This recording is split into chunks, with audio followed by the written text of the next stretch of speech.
Hello বন্ধু, এখন কথা হবে যদি আমরা তো মুভির থার্ড গান বসন্ত বাতাসে নিয়ে।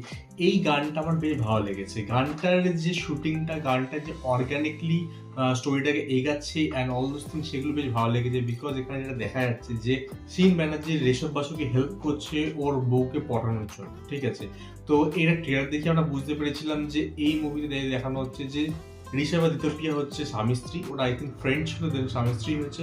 এবার দিলীপের সঙ্গে কোনো অ্যাক্সিডেন্টে যেখানে সব ভুলে যায়, কিন্তু ওর বরকে মনে আছে, কিন্তু অন্যরকম মনে আছে। ও যে ছবিটা বলে ওর বড়, সেটা দাঁড়ায় গিয়ে সিন ব্যানার্জির মুখটা সেটা দাঁড়ায়, ঠিক আছে, এবং তাকে ওর নিজের স্বামী মনে করে।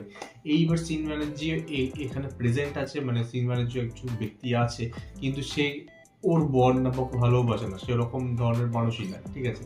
এইবার ওকে ডেকে আনা হয় টু হেল্প দিদিপ্রিয়া, ঠিক আছে, ও সব মনে পড়ে all those thing. I think সেইখানে দাঁড়িয়ে যে মুভিতে দাঁড়াচ্ছে, তো এইখানে দেখানো হচ্ছে যে ওর যে বউটি বলিয়ে ওর বউকে পটানোর জন্য এবং ওকে মারানোর জন্য হেল্প করছে সিন।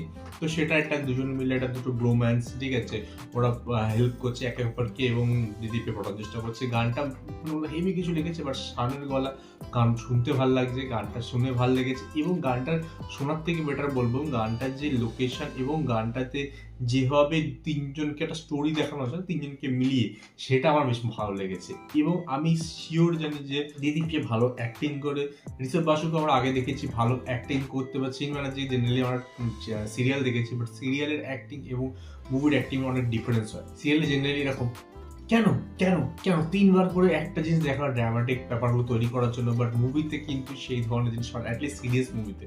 তো সেখানে দাঁড়িয়ে আমি বলবো এখানে দেখতে হবে কেমন অ্যাক্টিং করে তিনজনেরই কথাই বলবো। বিকজ এটা তিনজনের কাছে একটা বড় অপরচুনিটি। জেনারেলি ওরা এতটা লাইক এটা kind of looking like a big budget movie, ঠিক আছে, ওদের জন্য অ্যাটলিস্ট, ঠিক আছে। তো সেইখানে দাঁড়িয়ে এটা দেখতে বেশ ভালোই লাগছে, ভিজুয়ালাইজেশনগুলো ভালো হয়েছে। এবার স্টোরি, এদের অ্যাক্টিং এবং অ্যাট দ্য এন্ড গানগুলো মোটামুটি হলেও যদি স্টোরি এবং অ্যাক্টিং ব্যালেন্সড হয়ে যায়, এই পারফরমেন্সে ইমোশনালি আমাদের কানেক্ট করতে পারে, তাহলে দেন এই মুভিটা কিন্তু ভালো হতে পারে। তো অল ওভার বলবো গানটা আমার ঠিকঠাক লেগেছে। শানের গলায় গান শুনতে সবসময় ভালোই লাগে, একটা সুদিন ব্যাপার থাকে, সেটা লেগেছে। এবং যে স্টোরিটা দেখানোর চেষ্টা করা হচ্ছে গানটার মাধ্যমে, সেটা আমার দেখতে ভালোই লেগেছে। তোমরা কি গানটা দেখতে, তোমার কেমন লেগেছে কমেন্টে নিশ্চয়ই জানতে পারো। আমার সাথে দেখা হবে নেক্সট।